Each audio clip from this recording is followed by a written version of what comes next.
Gusto pud ba ka maka-experience nga ikaw mismo mukat sa grapes sa punuan ug makaon ni nga fresh mga kalaagan? For today's another laag video, akong i-share sa inyo nga diri sa Bukidnon naa nagyoy first vineyard nga pwede ninyong laagan kauban ng inyong pamilya mga kalaagan. Diretso ta kung asa ni siya located, diri ani siya sa Purok 3 Ventar ug mo ni iyahang landmark kaning elementary school na ay dalan diri pa left side, sulod mo diri mga kalaagan, then straight lang yun na siya, and no worries kay naay mga signages nga inyong makita mo nang dili ra gyud pud mo mawala. Sa dalan rough road siya mga kalaagan, motor og sakyanan makasulod ra siya, pero hinay-hinay ra gyud mo sa dalan mga kalaagan, especially kato mga lowered bitaw og sakyanan kay naagid siya mga lubak-lubak para di mo masangko. And kani siya nga part na siya sapa, then since nga ulan-ulan gyud siya mga kalaagan, medyo nagtaas gyud ang tubig mo nang gibilin ra namo ang sakyanan. Kung nagmotor mo diri amo agi sa kawayan nga tulay, pero hinay-hinay lang naugan lang siya para safety lang yun. And finally, niabot na ta diri sa gitawag nilag Sashi Farm Vineyard and Cafe. Entrance for adult is 100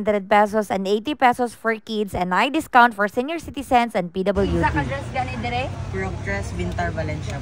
Purok 3 Ventar, Valencia, Bukidnon. Unsa mo oras mag-open? 8 to 4 p.m. 8 a.m. to 4 p.m. every day? Yes, ma'am. Okay. Hello mga kalagan, for today's another laag video na ata diri karon sa first grape farm diri sa Valencia City, Bukidnon. So naa sa atong likod ang inyong makita nga grabe kadaghan gyud grapes. And first time ta nakakita ingani kadaghan og bunga jilord ba. So tara ali sulod ta.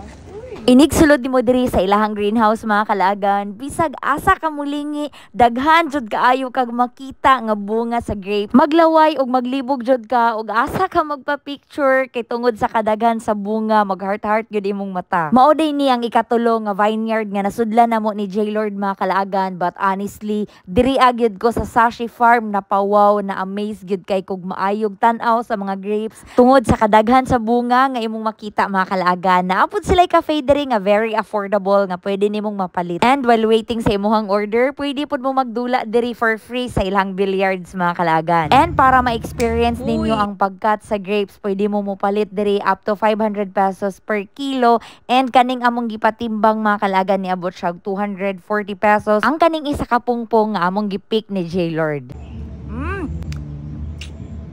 Gabi ka tamis ba? Dili sa seedless. Pero promise, gabi ka tamis, lamig kay siya.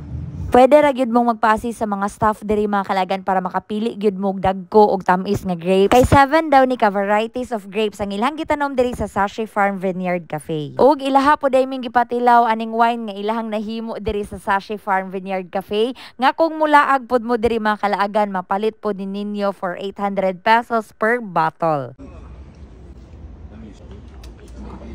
Wow.